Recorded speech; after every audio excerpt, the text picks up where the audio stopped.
Sa ating pagbabalik sa Window Valley. Hindi, ano ba yon? Ito ba ang bagay? Sambit ng sect master sa gulat ng kanyang nakita. Dahil sa malaking troll na gulam ang tumanbad sa kanyang harapan.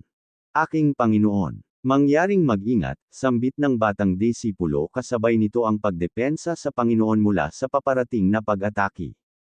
Hanggang sa tumagos ang lakas ng impact sa likuran ng batang disipulo na may pag-spark ng lakas sa pagprotekte niya sa kanyang Panginoon.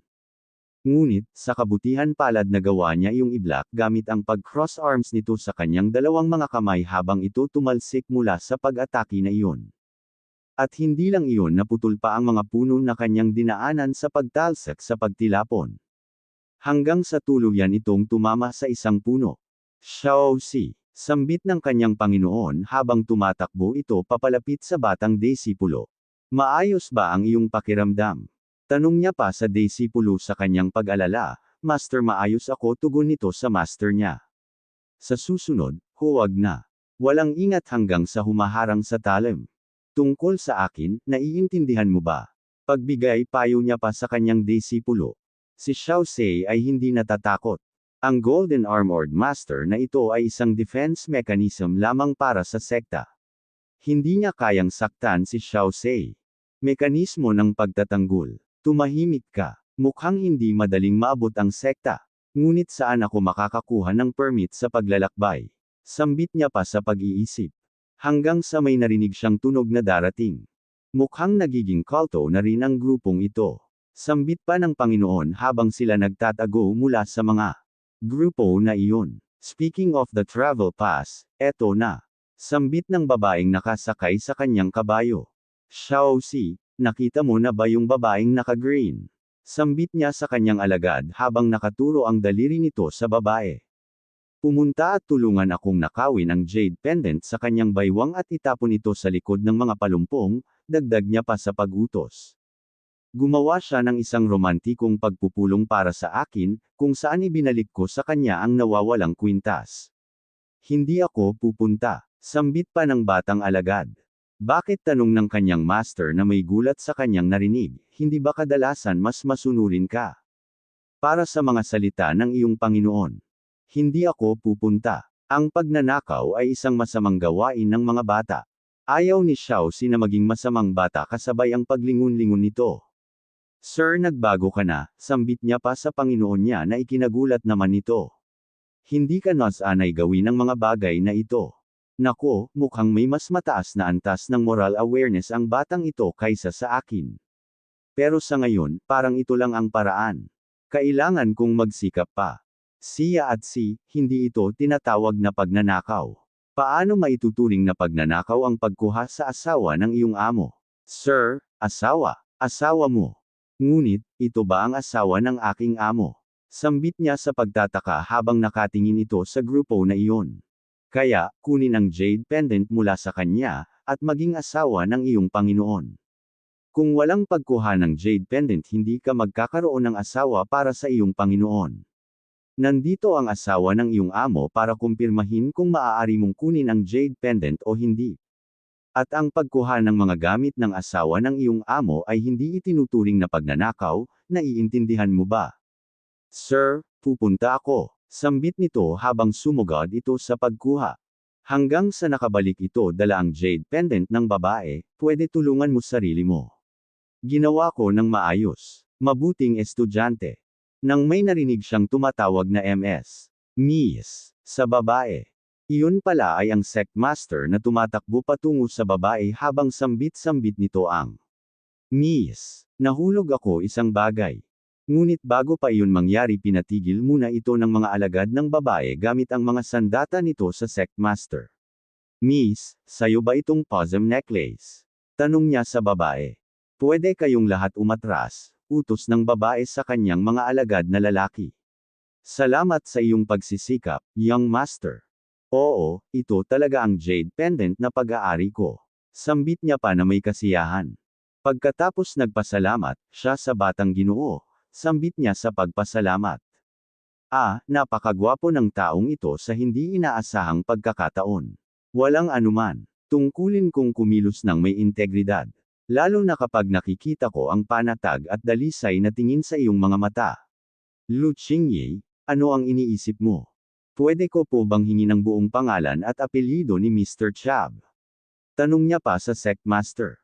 Paano ako magkakaroon ng ganoong pag-iisip tungkol sa isang lalaking una kong nakilala? Ang pangalan ko ay Wang Bai. Pagpakilala pa nito sa babae. Kung tutuusin, bagay na bagay ang kagwapuhan. Buti na lang at palihim kaming pinagmamasdan ni Xiaoxi ngayon. Kung hindi, ang presensya ng isang third party ay makakahadlang sa aking apela bilang isang nakatatandang kapatid. Ako si Lu Qingyi, pagpakilala pa ng babae, mula sa Eastern Wilderness Zhuan Shui Sect. Ewan ko sayo, Young Master Wang. Oh, kung ito ay gagana o hindi, ang lahat ay nakasalalay sa sandaling ito. Young Master Wang, ano ang nangyayari sa iyo? Sambit ng babae sa pagyusisa. Inaamin ko, sa pagpupulong na ito, marami akong naisip na iba't ibang plano. Ngunit ang pinaka-komportableng plano. Ito ay isang bagay na hindi ko naisip. Hanggang sa nagulat na lang ang babae, nagawa ng Sectmaster makatulog sa kanyang panaginip. Dahil doon sumigaw ang babae na may pagtulak sa Sectmaster na nagtulog-tulog-tulugan. Habang sumigaw naman ang mga alagad ng babae na protektahan ang binibini. Magnanakaw ka. Lumayo dagdag pa ng mga alagad ng babae sa Sectmaster. Kalaunan pinasakay nila siya sa kanilang karwahe dahil sa ito nagkunwaring nawala ng malay ang Sectmaster. Sorry, nataman ako ng husto. Kaya napahanga ako kay Miss Lu. Sambit niya pa sa paghingi ng sorry sa babae.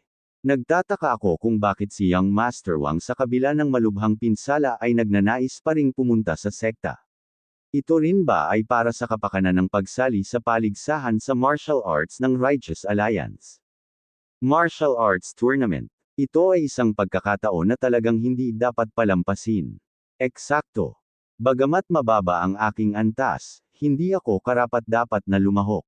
Gusto ko pa ring dumalo sa martial arts tournament para magkaroon ng pagkakataon na palakasin ang aking lakas at makaganti.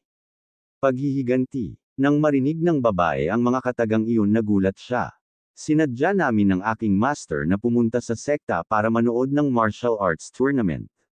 Ngunit sa hindi inaasahan, nakasalubong namin ang mga disipulo ng demonic sect sa daan. Ginamit ng aking Panginoon ang kanyang huling lakas at gumamit ng isang lihim na pamamaraan para ipadala ako sa kaligtasan, na iniwan siya, na lubhang nasugatan. Pero sir ngunit, he treated me like I was his son, kaya wala akong pakialam kung anong mangyari sa akin.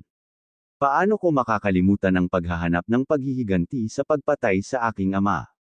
Isang kabataang tulad mo, napakamapagmalasakit at mabuti, na naglalaman ng katapatan at kabanalan sa anak, na tunay na nagpapakilos sa puso. Young Master Wang, sana ay maaliw ka sa pagkaalam na ang iyong yumaong amo sa langit ay hindi, gusto kanyang makitang malungkot. Miss Qingyi, sambit niya sa babae na ikinagulat nito, sa pagsambit ng pangalan nito. Tama ka, kailangan kong magtipon ng lakas at maghayganti para sa aking Panginoon. Naiintindihan ko ang nararamdaman mo, pero, kung pupunta ka sa isang kulto para lang humingi, sa tingin ko, pinakamabuting huwag magkaroon ng mataas na pag-asa sa sekta. Dahil doon napasigaw siya sa babae na may gulat. Bagamat mabuti ang Taoismo, ang misyon nito ay alisin ang mga demonyo at ipagtanggol ang sarili. Ngunit sa mga nagdaang taon, parami ng parami ang mga monghe na nahulog sa kasamaan, at ang matuwid na landas ng buong kontinente ng Chentian ay nilabag sa pamamagitan lamang ng pagkakaroon ng demonyong landas. Sa makatuwid, Young Master Wang, upang makamit ang iyong nais. Takot ako, sambit pa ng babae sa Sectmaster. Naiintindihan ko, kaya ang aking paghihiganti ay nasa aking Panginoon. Young Master Wang, dapat kang magsaya. Hanggat mamanahin mo ang kalooban ng iyong master at magsanay ng mabuti, tiyak na magkakaroon ka ng pagkakataong makapaghiganti sa hinaharap.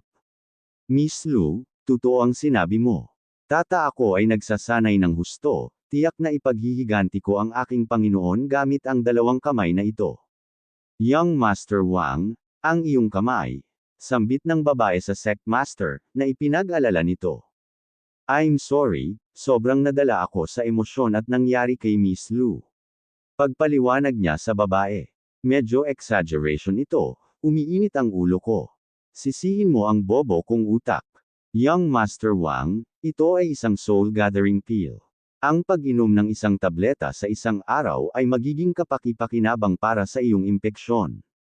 Maraming salamat, Miss Lu, sambit nito habang hawak ang tibalta sa kanyang kamay. Nakakalungkot lang na ang isang tulad ko na walang pamilya o sekta ay hindi qualified na manood ng martial arts competition. Kahit na gumaling ang pinsala, mapapalampas ko ang isang ginintoang pagkakataon upang palawakin ang aking mga abot-tanaw. Kung hindi tututol ang Young Master, maaari kang magpanggap na isang disipulo muna ng Zuan Shui sect. Ito, bagamat mababa ang antas ng Sicily. Gayunpaman, maaari pa rin akong kumilos ng may integridad. Gaano ka kalakas loob na lumahok sa ganitong uri ng panlilinlang? Habang nasa itaas ng puno ang alagad ng sect master habang sumusunod ito sa karwahe. Nagkamali yata ako sa pagbibintang sa amo ko. Close na close sila. Siya talaga ang martial arts ko tita. Sambit pa sa isip ng babae. Hanggang nakarating sila sa gate ng bundok ng Dao sect. Ito ang Holy Dao Land. Sino ang naroon? Tanong pa ng lalaki sa bagong dating. Si Lu Qingyi ng Zuan Shui sect ay tinatanggap si kuya. Kayo ay galing sa sektang Zuan Shui. Mga tagasunod ng kulto. Masyadong mayabang ang Dao. At pag-unawa para sa langit. Narinig ko na ang younger sister Lu noon, at sa pagpupulong natin ngayon, lumalabas na may kakaiba kang talento. Ako ay alagad na si Lu Guang ng Lower Inner Sect. Nakababatang kapatid na babae, kung makatagpo ka ng anumang mga problema, maaari mong kontakan ako. Mabuti rin ang direktang pakikipag-ugnayan sa akin. Ganyan ba katapangan at prangka ang mga tao sa Dao Sect? Ngunit kung titingnan ang kanilang sitwasyon, si Miss Lu ay hindi isang simpleng tao, anyway, mas maganda akong parang walang tao para sa oras. Pagkatapos ng lahat, ang layunin ko ay makuha ang siyam na pagbabago upang mag-ukit ng Lotus. Miss Lu, ang mga kasali sa kompetisyon sa pagkakataong ito ay ang mga piling tao ng mga pangunahing sekta tama. Oo, matagal nang pinaplano ng sekta ang kaganapang ito, at pumili ng 100 tao mula sa landas. Ang magandang silangang kagubatan. Ito ay upang uriin ang mga tao na napili. Si Miss Lu ay nasa listahan, hindi nakakagulat na tretuhin ka ng estudyante ng may labis na paggalang. Path of the Righteous, si Lu Chengyi ay number 94 sa aking talent list. Ang gantimpala para sa nanalo ng 10 sa siyam na pagbabago ng Lotus Carving.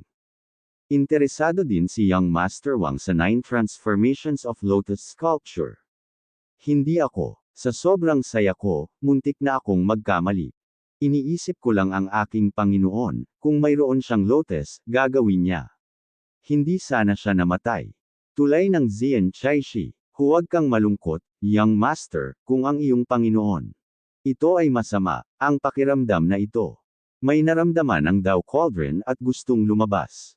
Kung mapansin ng tagasunod ng matuwid na landas ang demonyong enerhiya na nagmumula sa Dao Cauldron, mawawala ng saysay ang lahat ng nagawa mo hanggang ngayon kailangan kong pigilan ito. Buti na lang, pagkababa ko sa tulay, yung feeling na. Sa wakas huminto, kasabay nito ang kanyang pagkatamba. Sa likuran ng babae kaya ito nagtaka sa kung ano ang nangyayari sa sect master.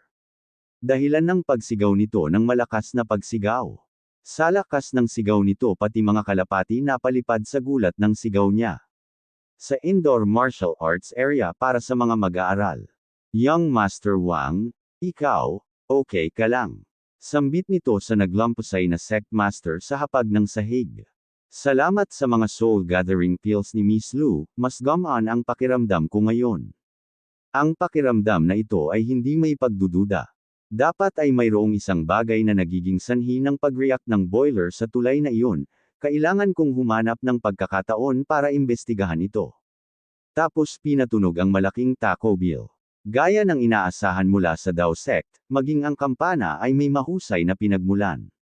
Kung ang isang tao ay may masamang intensyon o nasa landas ng demonyo, siyam na singsing lamang ang nakapagpakita ng kanilang tunay na anyo.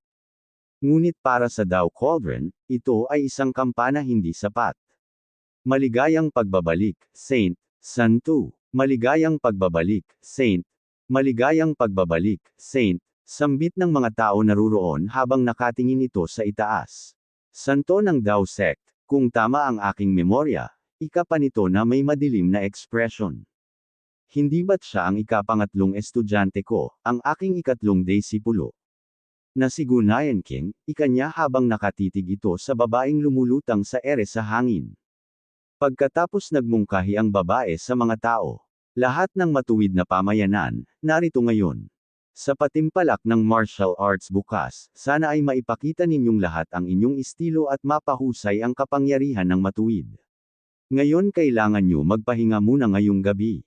Ika pa niya sa mga tao habang tinitingnan niya ang mga ito, na parang may gustong makita mula sa kanyang kinatayuan. Doon pa lang may ibang pakiramdam na siya na iba, sa kung bakit parang may pamilyar ang pakiramdam na ito ngayon. Samantala nanlumos sa kadiliman ang Sect Master sa kanyang pag-iisip sa kung matagumpay ba niya makuha ang kanyang hangarin sa Dao Sect na iyon. Habang ang isip ito ay maaaring ito ay, ang tao. Sa kanyang pag-alala na may malungkot na ekspresyon.